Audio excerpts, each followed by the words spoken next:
70이 넘은 노인이 하나 있었습니다.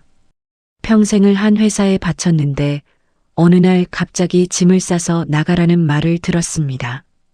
퇴직금도 제대로 못 받고 인사 한마디도 없이 그냥 쫓겨났습니다. 그 노인이 그날 집으로 돌아가면서 무슨 생각을 했는지 아세요? 아무 말도 안 했습니다. 그냥 조용히 걸어 나갔습니다. 그런데 딱 1년 뒤 그 회사에 무슨 일이 생겼는지 끝까지 들어보시면 압니다. 봄이 오면 꽃이 피듯이 세상에는 때가 있습니다. 사람도 마찬가지입니다. 지금 당장 억울하고 지금 당장 무너지는 것 같아도 진짜 끝이 어디인지는 아무도 모릅니다. 오늘 들려드릴 이야기들은 모두 실제로 있을 법한, 아니 어쩌면 여러분 주변 어딘가에서 실제로 일어난 일들입니다. 억울하게 버려진 사람들, 무시당하고 쫓겨난 사람들, 그런데 결국 마지막에 누가 웃었는지 그 이야기를 오늘 하나씩 들려드리겠습니다.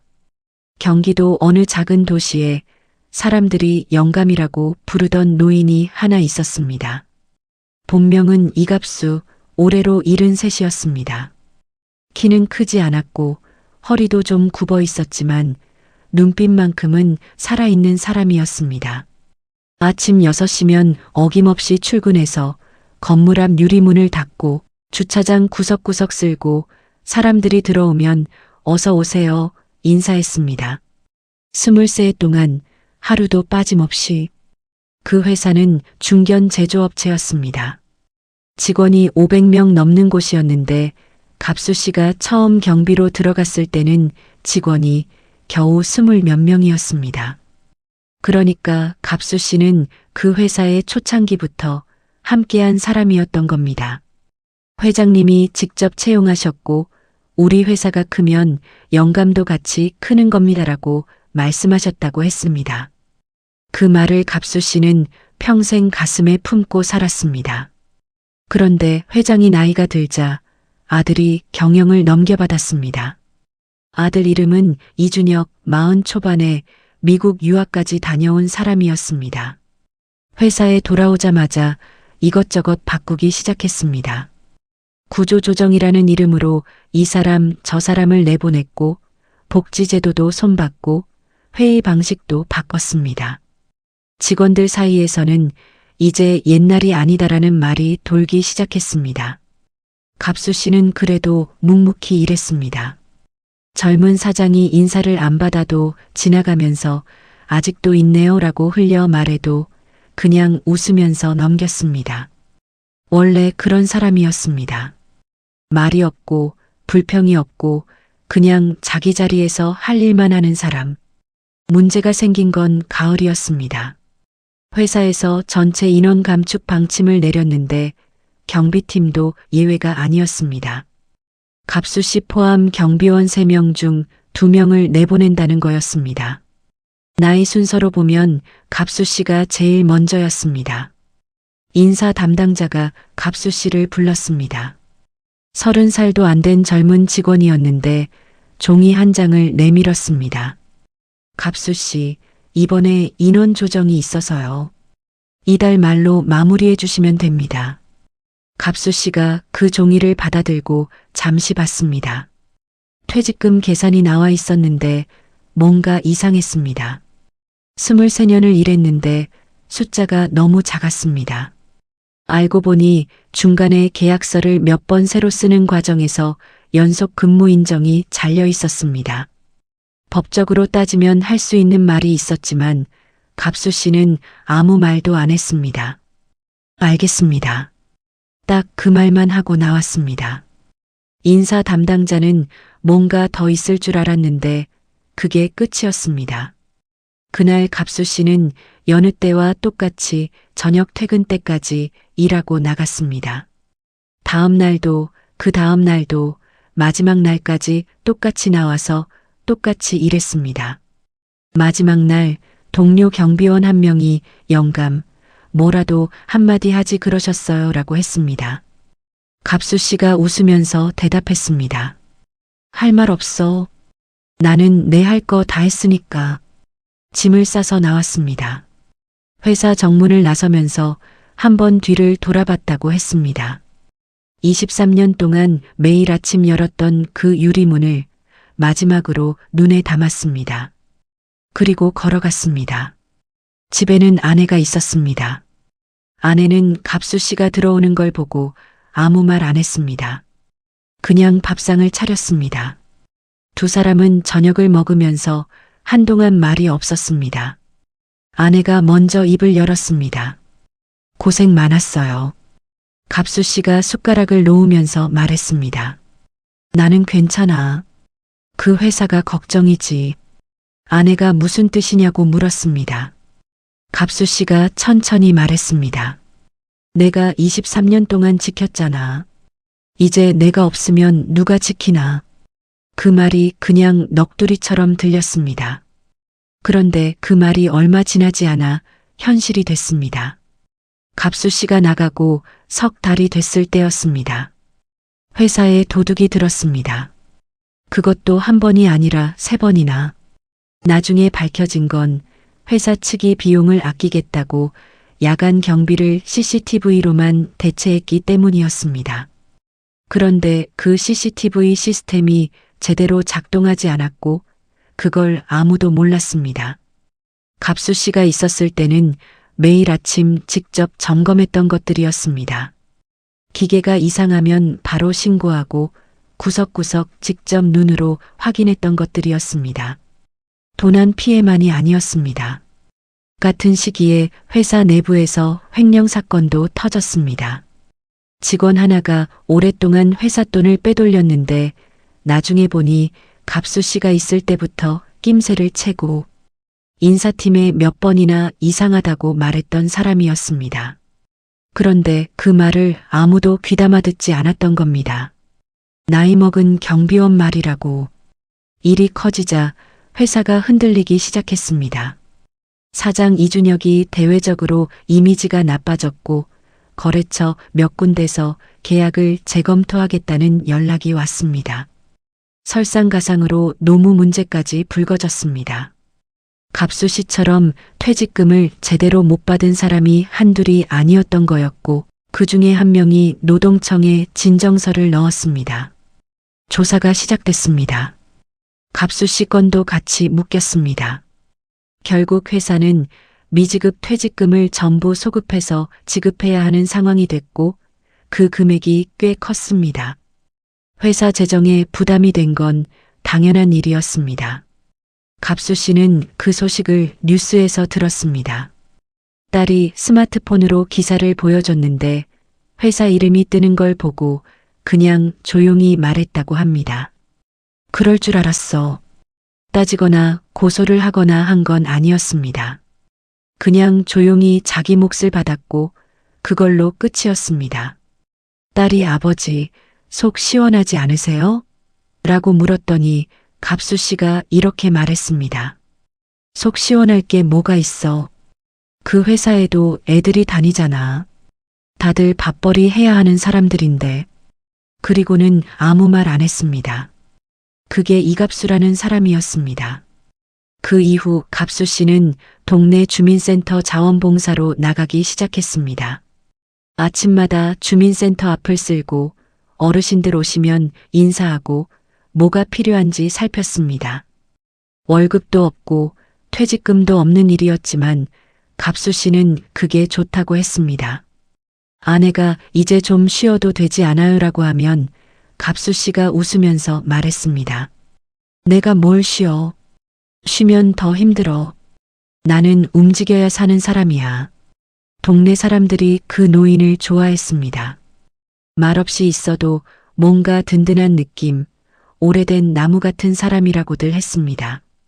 주민센터 소장이 갑수 씨를 보면서 한 말이 기억에 남습니다. 저분이 회사에서 얼마나 중요한 사람이었는지 그 회사 사람들은 몰랐겠지요. 잃고 나서야 알게 되는 게 사람이거든요. 서울 마포구 어느 골목에 작은 국밥집이 있었습니다. 간판도 별로 없고 실내도 좁고 의자도 플라스틱이었지만 이 집 국밥 맛을 아는 사람들은 멀리서도 찾아왔습니다. 주인은 박순자 씨 68이었습니다. 혼자서 새벽 4시부터 나와 육수를 끓이고 밥을 안 치고 오전 11시에 문을 열었습니다. 재료가 떨어지면 문을 닫았는데 보통 오후 2, 3시면 다 팔렸습니다. 그 골목이 재개발 구역으로 묶이기 전까지는 그랬습니다. 재개발이 확정되면서 골목 상인들이 하나둘 나가기 시작했습니다. 어떤 집은 보상을 받고 나갔고 어떤 집은 소송을 하다가 지치서 나갔습니다. 박순자 씨도 그 과정을 겪었습니다. 보상금이 나왔는데 순자 씨가 보기에는 너무 적었습니다. 30년 넘게 이 자리에서 장사를 해왔는데 그 세월의 가치가 그 돈에 다 담기지 않았습니다. 순자 씨가 몇 번 이 일을 제기했습니다. 동네 상인회에서도 같이 나섰습니다. 그런데 재개발 조합에서 나온 사람이 한 말이 기억에 남습니다. 어르신, 어차피 다 헐어야 할 건물이에요. 빨리 나가시는 게 서로 편합니다. 그 말이 순자 씨 마음에 칼처럼 박혔습니다. 어차피 다 헐어야 할 건물. 그 건물 안에서 자식 둘 키웠고 남편 병수발하면서도 새벽마다 육수를 끓였고 단골 손님들 결혼하고 애 낳고 그 아이가 커서 또 찾아오는 걸 봐왔습니다. 그게 다 헐어야 할 것들이었습니다. 결국 순자 씨는 나왔습니다. 더 버틸 수가 없었습니다. 짐을 싸면서 국솥을 어떻게 할까 한참 고민했다고 했습니다.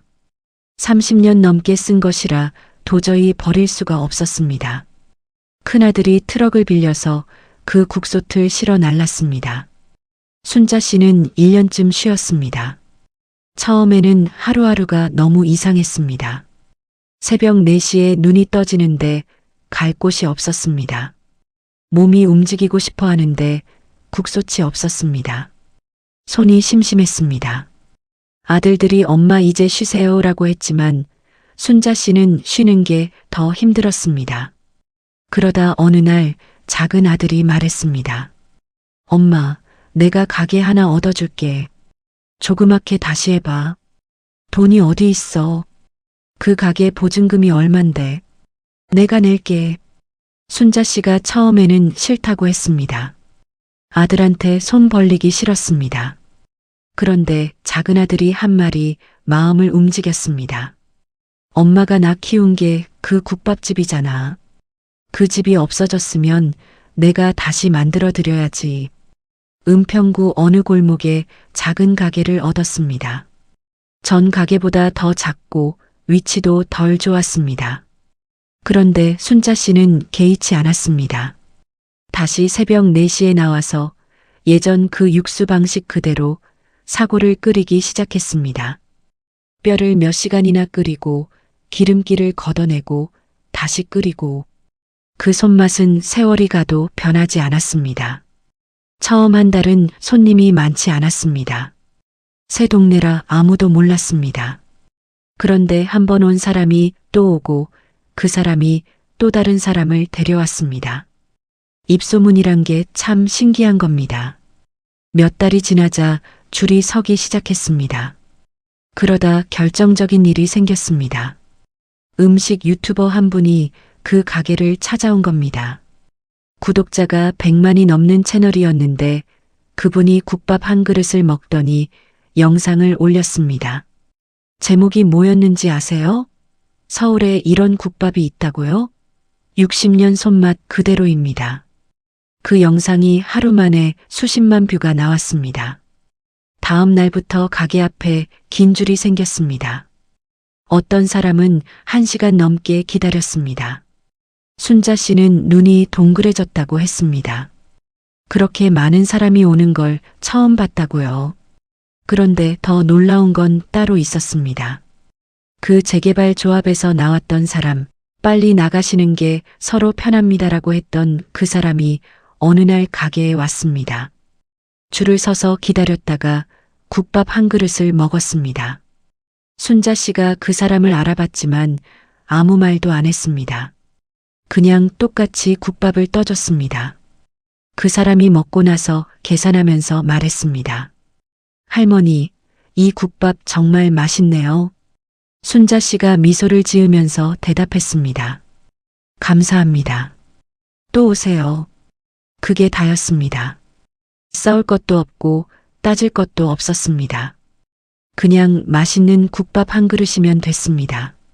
세상에서 제일 무서운 복수는 잘 사는 거라고 했던가요?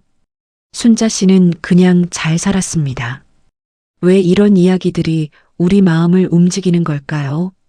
억울하게 쫓겨났다가 결국 인정받는 이야기, 무시당하다가 마지막에 빛나는 이야기. 이게 단순히 남의 이야기라서 재밌는 게 아닙니다. 어딘가 나와 닮아 있기 때문입니다. 살다 보면 누구나 한 번쯤은 억울한 일을 당합니다. 누군가한테 함부로 대우받고 내 가치를 알아주지 않는 사람 때문에 속이 쓰립니다. 그때 이런 이야기를 들으면 왜 모르게 가슴이 풀리는 느낌이 드는 거 있잖아요. 그게 우리 인간이 가진 아주 자연스러운 감정입니다. 그리고 이런 이야기들이 우리에게 가르쳐 주는 것도 있습니다. 진짜 중요한 건 함부로 드러내지 않는다는 것. 진짜 실력 있는 사람일수록 조용하고 진짜 뿌리 깊은 나무일수록 가만히 서 있다는 것. 흔들리는 건 가지들이고 뿌리는 그냥 있는 겁니다. 오늘 이야기 속 사람들이 다들 그랬습니다. 전라북도 어느 소도시에 70 넘은 할머니가 살고 있었습니다. 이름은 최말순, 사람들은 그냥 말순 할매라고 불렀습니다. 할머니는 읍내 재래시장에서 채소를 팔았습니다. 아침 일찍 시장에 나와서 배추, 무, 호박, 고구마, 마늘 이런 것들을 좌판에 펼쳐놓고 팔았는데 손이 워낙 굵고 투박해서 처음 보는 사람들은 좀 무서워하기도 했습니다. 그런데 그 손이 얼마나 부지런한 손인지 오래된 단골들은 다 알았습니다. 채소를 쌀 때 늘 좀 더 넣어줬고 뭔가 여분이 생기면 옆집 할머니한테 나눠줬고 어려운 살림에 외상도 적잖이 허락해줬습니다. 말순 할머니한테는 아들이 하나 있었습니다. 서울에 올라가서 회사에 다니고 있었는데 나름 잘 다니는 회사라고는 했지만 할머니는 자세히 몰랐습니다. 그냥 아들이 서울에서 잘 산다고만 알았습니다. 아들은 가끔 내려왔는데 올 때마다 어머니 이제 장사 그만하세요. 제가 드릴게요라고 했습니다. 할머니가 그때마다 손을 내저으면서 말했습니다. 됐어. 내 돈 내가 버는 게 제일 좋아. 어느 해봄이었습니다. 아들이 내려오더니 표정이 좀 이상했습니다. 뭔가 좋은 일이 생긴 것 같으면서도 어색했습니다. 저녁을 먹으면서 할머니가 물었습니다. 무슨 일 있냐? 아들이 잠시 뜸을 들이다가 말했습니다. 어머니, 저 이번에 대표이사 됐어요. 할머니가 젓가락을 내려놓으면서 되물었습니다. 대표이사? 그게 뭐야? 회사 사장이요. 할머니가 잠시 아들을 봤습니다. 그리고 말했습니다. 밥 먹어. 아들이 웃으면서 더 설명했습니다. 자기가 다니던 회사에서 오래 일하다 보니 외부 투자를 유치하고 새로운 법인을 세우는 과정에서 대표로 올라가게 됐다고. 직원이 벌써 50명이 넘고 내년에는 코스닥 상장도 목표라고. 할머니는 그 말을 들으면서 조용히 밥을 먹었습니다. 그러다 밥을 다 먹고 나서 한마디 했습니다. 잘 됐네. 그렇게 됐어도 사람한테는 잘해야 한다. 아들이 알아요. 어머니라고 했습니다. 그게 다였습니다. 다음 날 아침 아들은 서울로 올라갔고 할머니는 어김없이 시장에 나갔습니다. 배추를 다듬고 물을 닦고 좌판을 폈습니다. 옆집 상인이 말순 씨, 아들이 사장 됐다며요? 이제 쉬어도 되겠다라고 했습니다. 할머니가 웃으면서 말했습니다. 아들이 사장 된 게 내가 쉴 이유가 되나? 내 장사는 내 거고 아들 회사는 아들 거지. 한 달 뒤였습니다. 시장에 정장 차림의 낯선 사람들이 여럿 왔습니다. 그 중에 아들도 있었습니다. 아들이 사람들을 데리고 할머니 좌판으로 왔습니다. 어머니, 이분들 저희 회사 임원들이에요. 어머니한테 인사시키려고요. 임원들이 줄줄이 인사를 했습니다. 할머니는 좀 당황한 것 같았지만 그냥 웃으면서 받았습니다. 그런데 그 모습을 시장 사람들이 다 봤습니다. 나중에 소문이 시장 전체에 퍼졌습니다. 말순 할매 아들이 대기업 임원들 데리고 왔다고. 그날 이후로 할머니 좌판 앞에 사람이 더 몰렸습니다. 뭔가 구경하러 오는 사람도 있었고, 진짜 채소 사러 오는 사람도 있었고, 할머니는 달라질 게 없었습니다.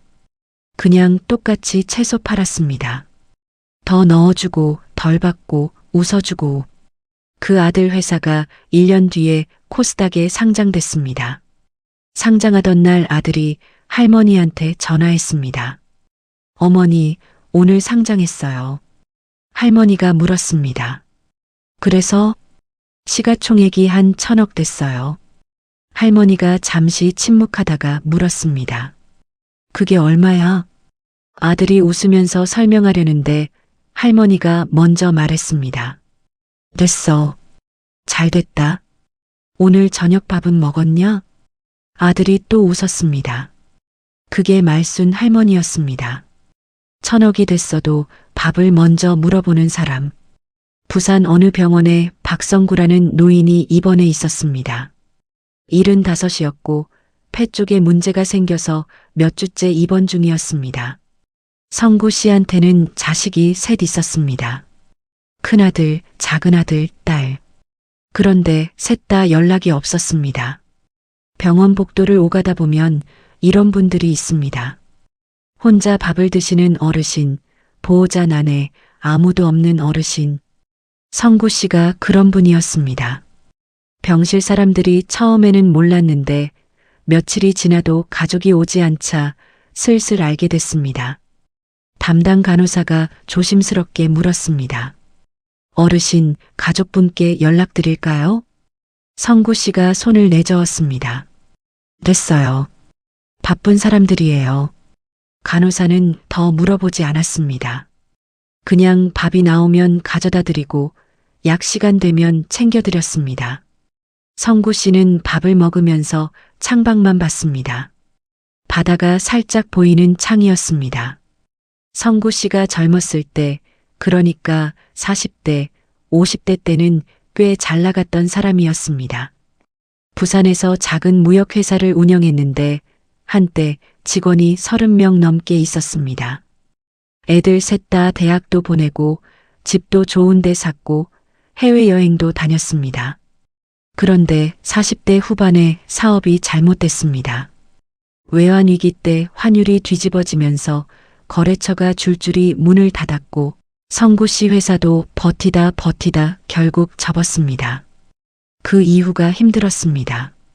빚 갚는데 몇 년이 걸렸고 그 과정에서 살던 집도 팔았고 아이들 결혼시킬 때도 빈손이었습니다. 자식들은 성구 씨한테 뭔가 기대했다가 받지 못한 사람들처럼 됐습니다. 처음에는 각자 바빠서 못 온다고 했는데 어느 순간부터는 연락 자체가 뜸해졌습니다. 그리고 입원을 했는데도 연락이 없었던 겁니다. 성구 씨 병실에 같이 입원해 있던 분이 한 명 있었습니다. 이름은 조만호, 60 초반이었고 다리 수술을 하고 회복 중이었습니다. 만호 씨는 성구 씨를 보면서 뭔가 마음이 쓰였습니다. 가족이 없는 노인. 병원에서 혼자 밥을 드시는 모습이 안쓰러웠습니다. 어르신, 제 처가 밥을 좀 싸왔는데 같이 드실래요? 성구 씨가 처음에는 사양했습니다. 2번, 3번 권하자 그제야 받았습니다. 만호 씨 아내가 싸온 반찬은 소박했지만 정성스러웠습니다. 멸치볶음, 나물, 김치. 성구 씨가 그걸 먹으면서 뭔가 오래된 것을 먹는 것 같다고 했습니다. 두 사람이 밥을 같이 먹으면서 얘기를 나눴습니다. 성구 씨가 지나온 이야기를 조금씩 했습니다. 사업 이야기, 자식들 이야기, 그리고 나이 들면서 혼자가 된 이야기. 만호 씨가 들으면서 중간에 물었습니다. 어르신, 자제분들한테 그때 어렵다고 말은 했어요? 성구 씨가 웃으면서 말했습니다. 그런 말을 어떻게 해? 아비가 자식한테. 만호 씨가 잠시 아무 말 안 했습니다. 성구 씨가 퇴원하는 날이었습니다. 혼자 짐을 챙기고 있었는데 병실 문이 열리면서 낯선 사람이 들어왔습니다. 키가 크고 양복을 입은 남자였습니다. 성구 씨가 모르는 사람이었습니다.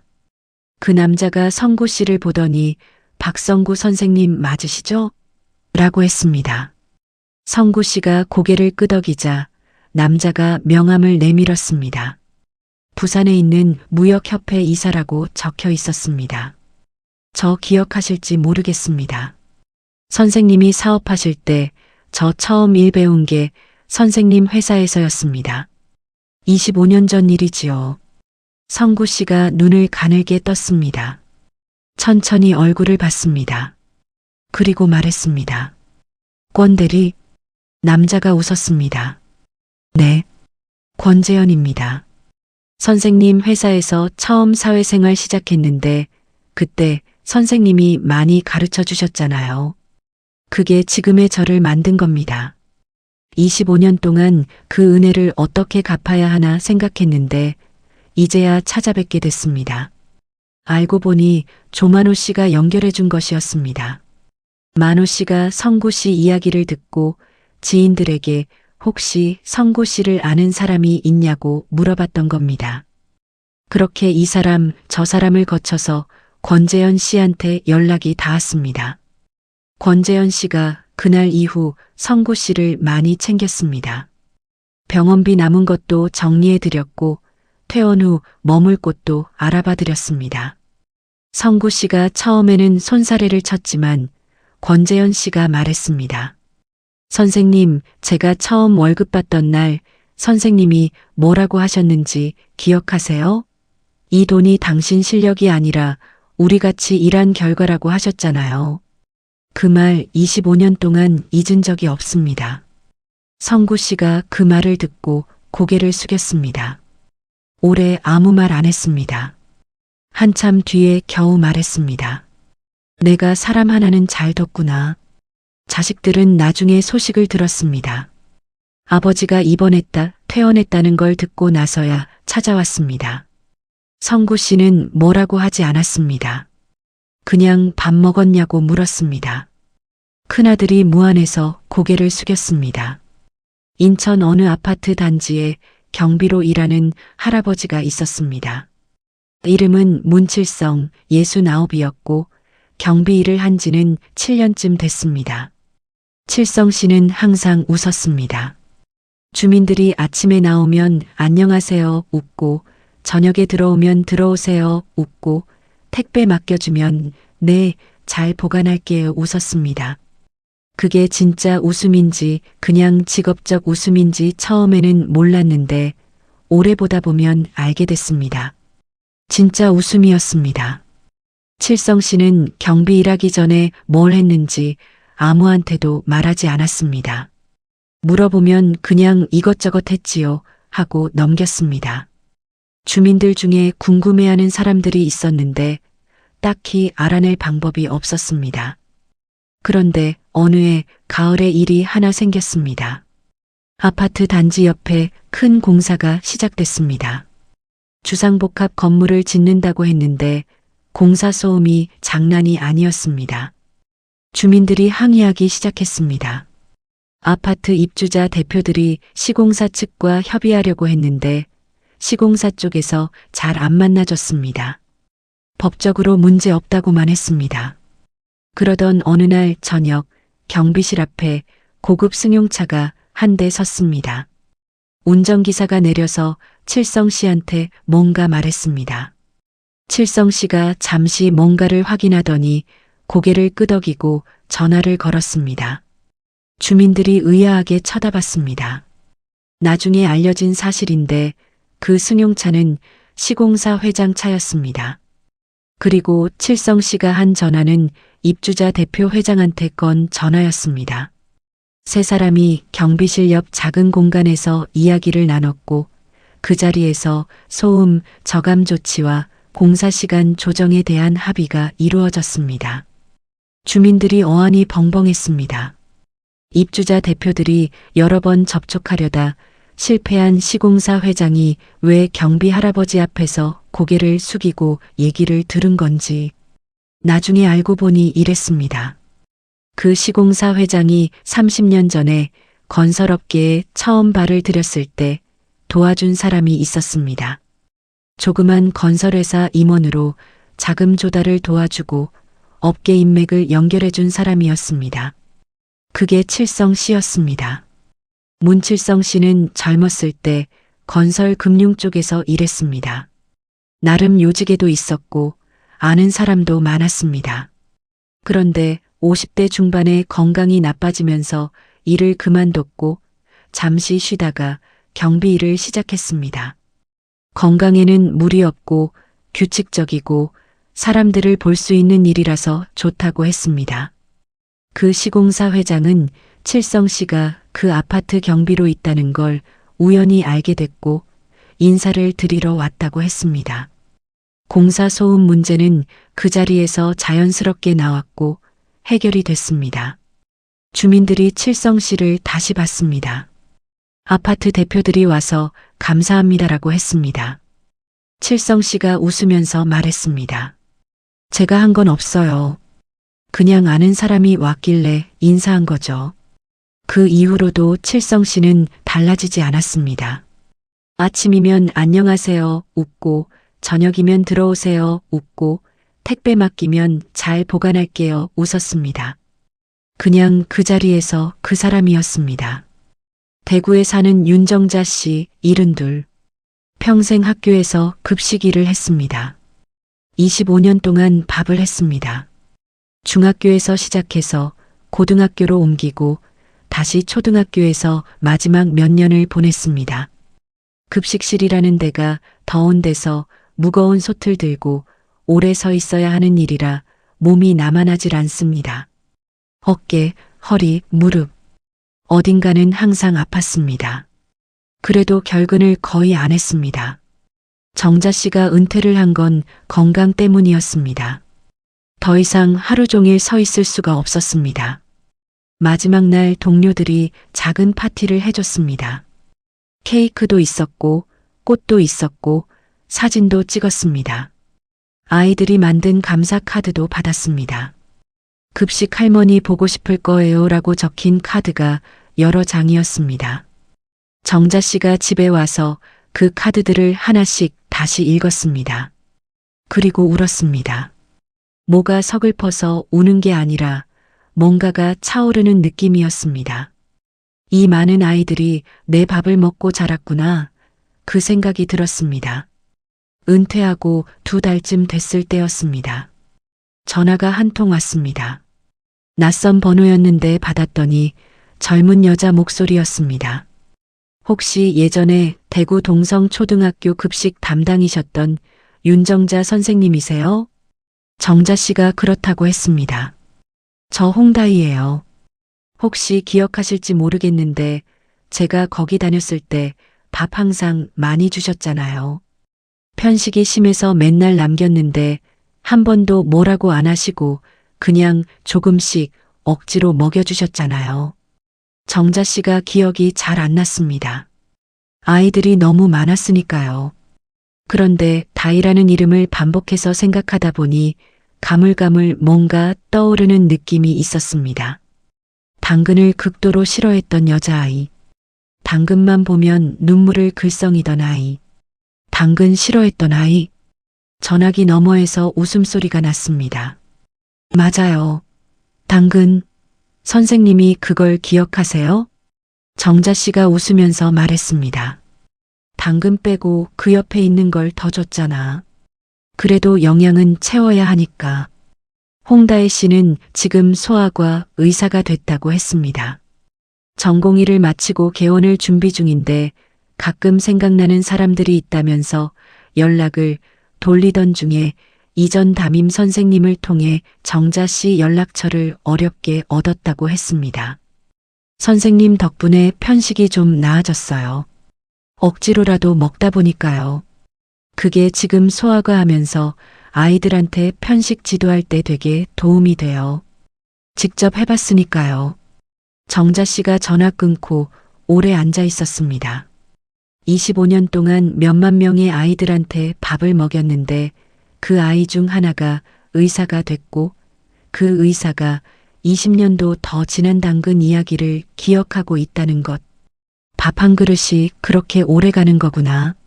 정자 씨가 나중에 딸한테 한 말입니다. 딸이 무슨 말이냐고 했더니 정자 씨가 말했습니다. 내가 급식이라면서 별로 대단한 거 한 게 없다고 생각했잖아. 그냥 밥 퍼준 거지. 그런데 그 밥이 누군가한테는 오래 남는 것더라고. 경남 통영에 사는 김진영 씨, 70. 바다 가까운 데서 태어나 평생 배를 탔습니다. 어선을 타다가 화물선으로 옮기고 50대에 배에서 내려 조선소 경비 일을 했습니다. 아내와 둘이 사는 작은 집에 아들 하나, 딸 하나가 있었는데 둘 다 대도시로 나가 살았습니다. 진영 씨 아내가 아팠습니다.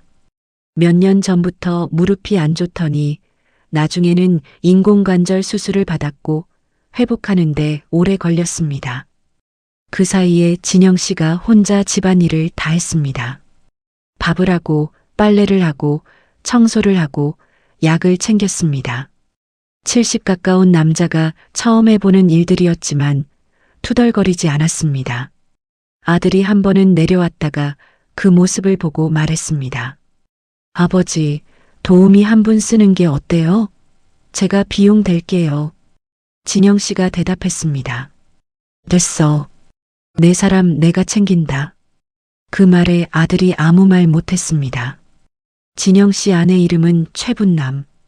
회복하고 나서 걸을 수는 있게 됐는데 오래 서 있기는 힘들었습니다. 그래도 어느 날 부엌에 나와서 뭔가를 하려고 하자 진영 씨가 말렸습니다. 앉아 있어. 내가 해.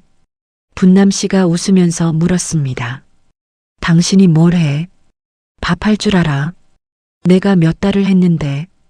분남 씨가 앉아서 보는데 진영 씨가 진짜로 밥을 했습니다. 국도 끓이고 생선도 구웠습니다. 30년 넘게 바다에서 밥을 챙겨 먹었던 사람이라 그런 대로 됐습니다. 분남 씨가 먹으면서 말했습니다. 맛있네. 진영 씨가 무뚝뚝하게 말했습니다. 당연하지. 그날 저녁 분남 씨가 혼자 울었습니다.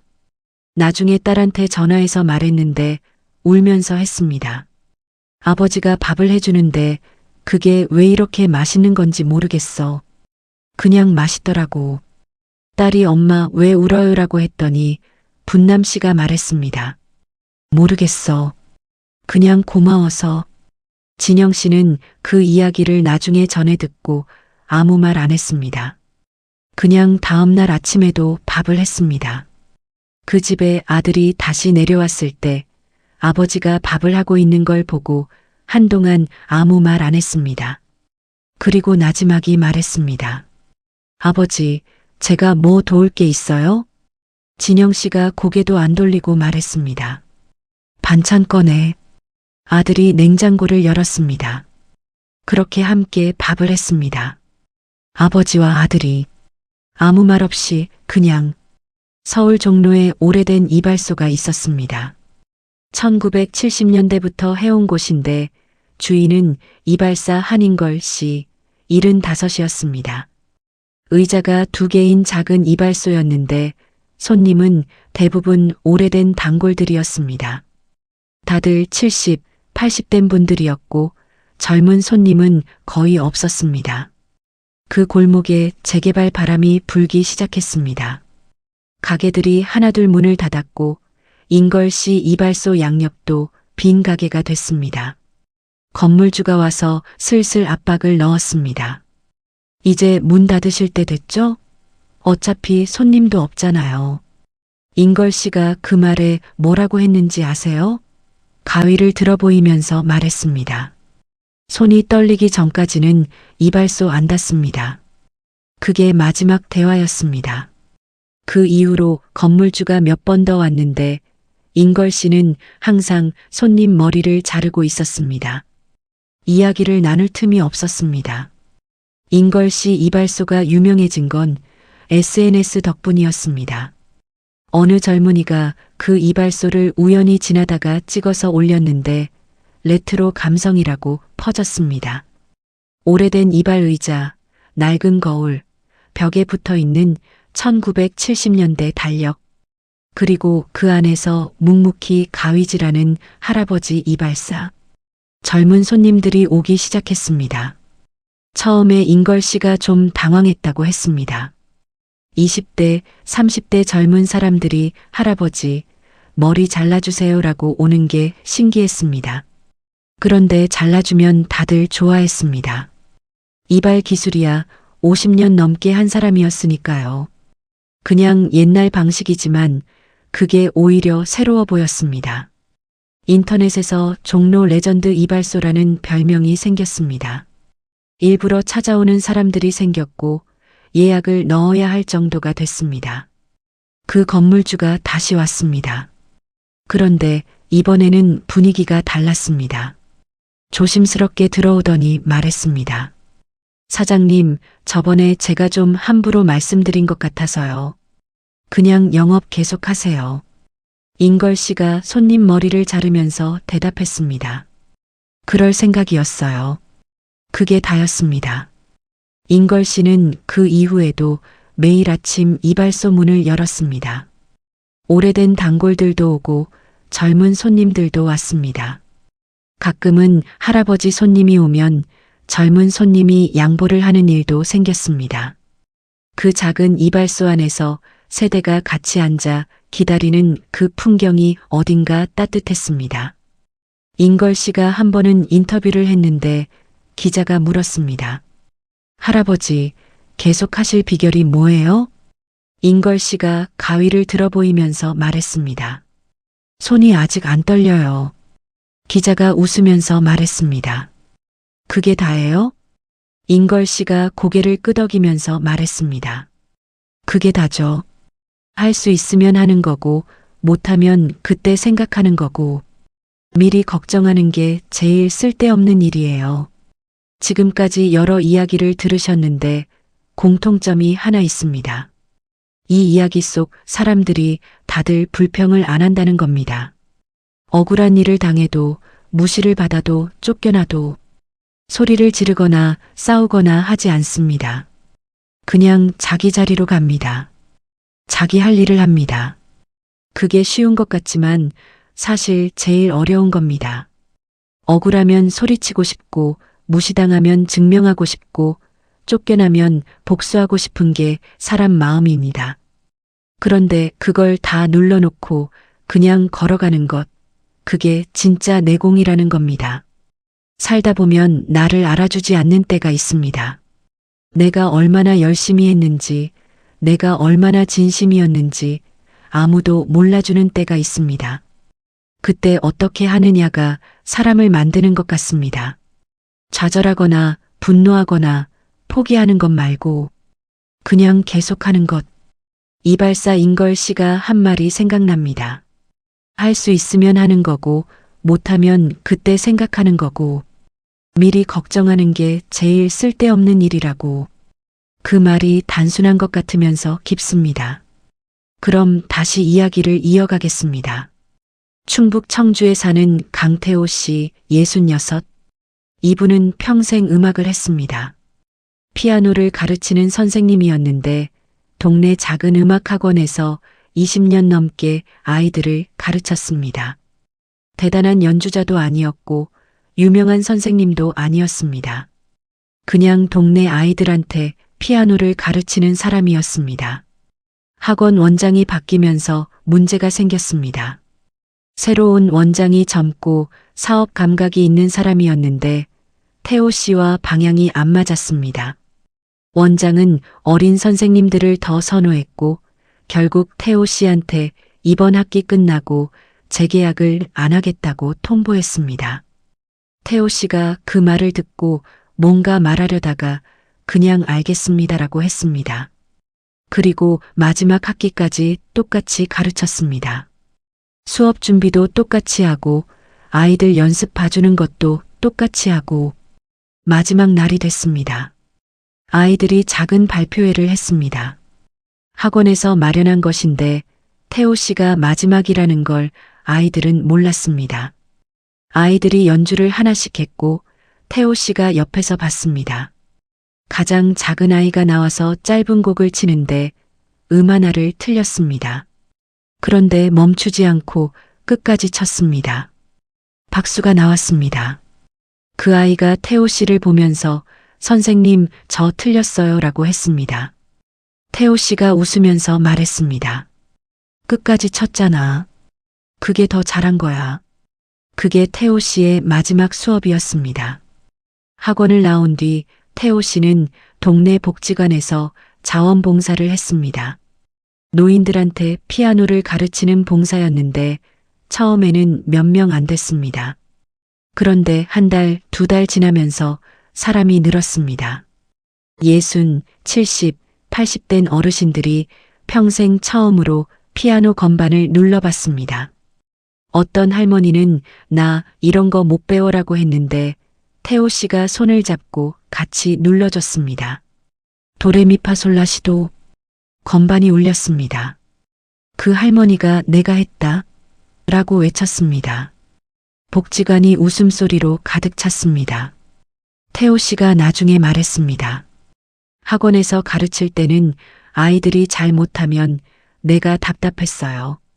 그런데 여기서는 하나 할 때마다 그분이 너무 좋아하시니까 나도 같이 기뻐지는 거예요.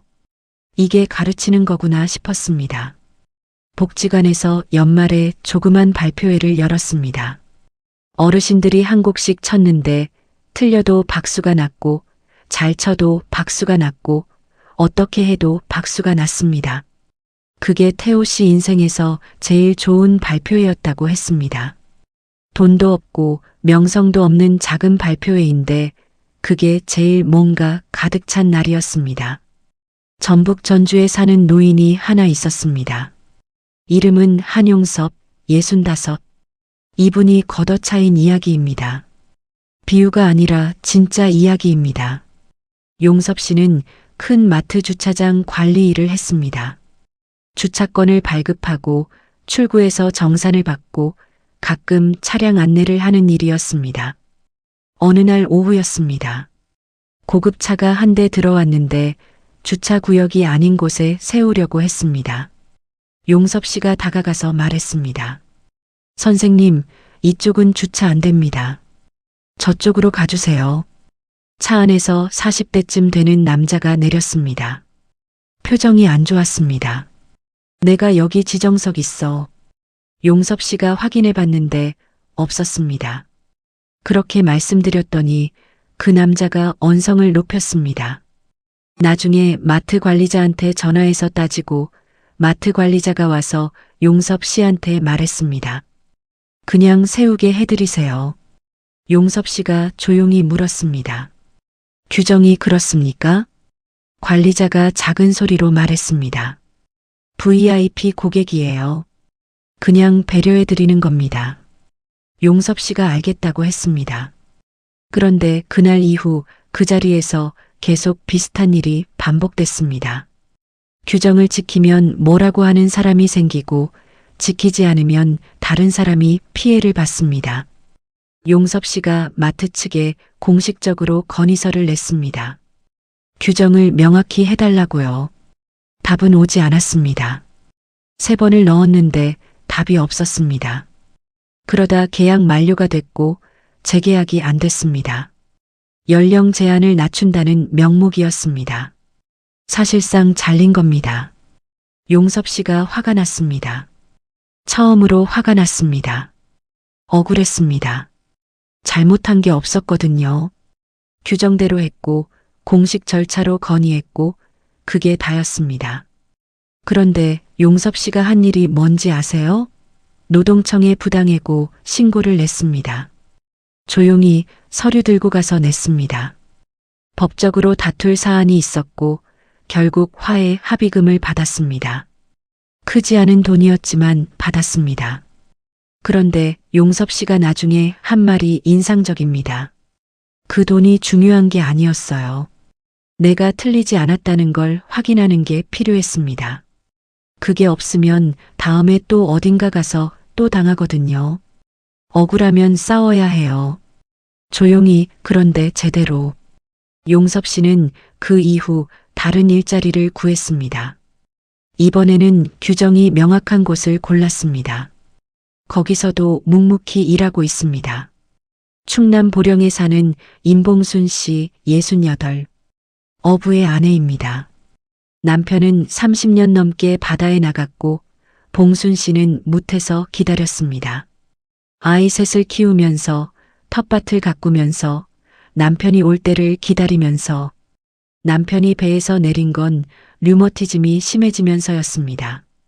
손가락이 구부러지고 무릎이 아프고 바다에 더 나갈 수 없게 됐습니다. 그 이후로 두 사람이 하루 종일 붙어 있게 됐습니다. 봉순 씨가 나중에 딸한테 한 말이 있습니다. 네 아버지가 집에만 있으니까 처음에는 어색했어. 30년을 없다가 있으니까. 그런데 있어 보니 좋더라. 딸이 왜요? 라고 물었더니 봉순 씨가 웃으면서 말했습니다. 뭔가 먹을 때 나눌 수 있잖아. 그 말이 전부였습니다. 30년 동안 혼자 먹다가 이제 같이 먹을 수 있다는 것. 그게 봉순 씨한테는 좋은 일이었습니다. 남편 건강이 안 좋아지면서 병원을 자주 가야 했습니다. 봉순 씨가 항상 같이 갔습니다. 버스를 타고 1시간 넘게 가야 하는 병원이었는데 매번 따라갔습니다. 기다리면서 뜨개질을 했습니다. 진료실에서 의사가 하는 말을 꼼꼼히 들었습니다. 나중에 남편이 잊어버려도 봉순 씨가 기억했습니다. 약을 챙기고 식단을 조절하고 운동도 같이 했습니다. 어느 날 의사가 남편한테 말했습니다. 어르신 경과가 많이 좋아지셨어요. 관리를 정말 잘하시는 것 같습니다. 남편이 대답했습니다. 제가 한 게 아니에요. 저 사람이 다 해요. 의사가 봉순 씨를 봤습니다. 봉순 씨가 뜨개질을 하면서 웃었습니다. 제가 죽으면 저 사람이 혼자 못 챙겨 먹을까 봐서요. 의사가 웃었고 남편도 웃었습니다. 봉순 씨는 뜨개질을 계속했습니다. 서울 강남에 있는 큰 빌딩 청소 일을 하는 분이 있었습니다.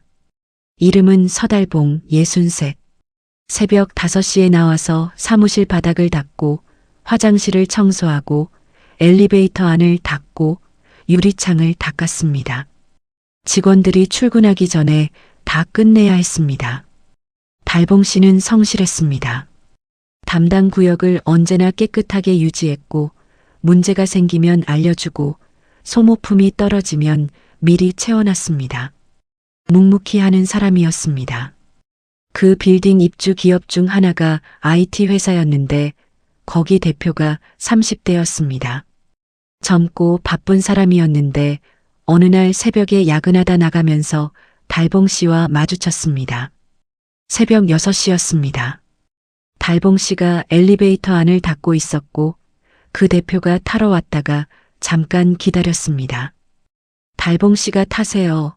다 됐습니다라고 했고 그 대표가 탔습니다. 내려가면서 잠깐 봤는데 달봉 씨 작업복 이름표가 보였습니다. 서달봉이라고 써 있었습니다. 다음 날 아침에 그 대표가 사무실로 들어오면서 달봉 씨를 보더니 말했습니다. 달봉 씨 수고하십니다. 달봉 씨가 놀랐습니다. 이름을 아는 사람이 별로 없었거든요. 대부분 그냥 지나쳤습니다. 감사합니다. 그게 시작이었습니다. 그 대표는 그 다음부터 달봉 씨 이름을 부르면서 인사를 했습니다. 달봉 씨가 처음에는 어색했는데 나중에는 그 인사가 하루 중 제일 기다려지는 순간 중 하나가 됐다고 했습니다. 어느 날 달봉 씨가 청소를 하다가 사무실 복도에서 뭔가 이상한 소리를 들었습니다. 전기 쪽에서 나는 소리였는데 평소에 안 나던 소리였습니다. 달봉 씨가 건물 관리실에 알렸습니다. 확인해 보니 배선 일부에 문제가 있었습니다. 수리를 미리 해서 큰 사고를 막을 수 있었습니다. 건물 관리팀이 달봉 씨가 아니었으면 큰일 날 뻔했다고 했습니다. 달봉 씨는 제가 한 건 없고요. 그냥 이상하다고 한 것뿐인데라고 했습니다. 그 IT 회사 대표가 나중에 이 얘기를 듣고 달봉 씨한테 와서 말했습니다. 달봉 씨가 우리 사무실 지켰네요. 달봉 씨가 웃으면서 말했습니다. 그냥 소리가 이상하더라고요. 아무나 못 들어요. 관심이 있어야 들리는 거예요. 달봉 씨가 그 말을 듣고 오래 기억했습니다. 관심이 있어야 들린다. 그게 청소일에도 맞는 말이고 인생에도 맞는 말이라고 했습니다. 강원도 어느 산골 마을에 혼자 사는 노인이 있었습니다. 이름은 차병만, 73. 자식들은 다 도시로 나갔고 아내는 5년 전에 먼저 갔습니다. 그 뒤로 혼자였습니다. 병만 씨는 텃밭을 가꾸고 닭을 몇 마리 키우고 가끔 산에 올라가 나무를 캐는 생활을 했습니다. 마을에 사람이 별로 없었습니다. 젊은 사람들은 거의 없었고 나이 드신 분들도 하나둘 마을을 떴습니다. 그래도 병만 씨는 이 마을을 안 떠났습니다. 아들이 여러 번 서울 올라오라고 했습니다. 같이 살자고. 병만 씨가 올 때마다 거절했습니다. 나는 여기 사람이야. 아들이 거기가 뭐가 좋아요라고 하면 병만 씨가 말했습니다. 공기가 좋지. 별이 보이지. 조용하지. 아들이 그거 다 서울에도 있어요. 공기청정기 있고 플라네타리움 있고 이어폰 끼면 조용하고라고 했습니다. 병만 씨가 웃었습니다. 그건 다 가짜잖아. 그 말에 아들이 할 말이 없었습니다. 병만 씨 마을에 어느 해 가을에 젊은 부부가 이사를 왔습니다. 귀농을 한다고 했습니다. 30대 초반의 부부였는데 농사는 처음이었습니다. 아무것도 모르고 온 것이었습니다. 병만 씨가 그 집에 가서 말했습니다. 농사 처음이에요? 부부가 그렇다고 했습니다. 뭐라도 도와줄게요. 그게 시작이었습니다. 병만 씨가 씨앗 심는 법, 밥 만드는 법, 병충해 보는 법, 김장하는 법을 하나씩 가르쳐 줬습니다. 부부는 모르는 게 있으면 병만 씨한테 왔습니다. 병만 씨는 귀찮아하지 않았습니다. 오히려 좋아했습니다. 물어보는 사람이 있으니까 좋지. 아는 게 있어도 물어보는 사람이 없으면 소용없잖아. 그 젊은 부부가 이듬해에 아이를 낳았습니다. 마을에 아이 울음소리가 오래간만에 들렸습니다. 병만 씨가 처음 그 소리를 듣고 텃밭에 서서 오래 들었다고 했습니다. 그리고 혼자 말했습니다.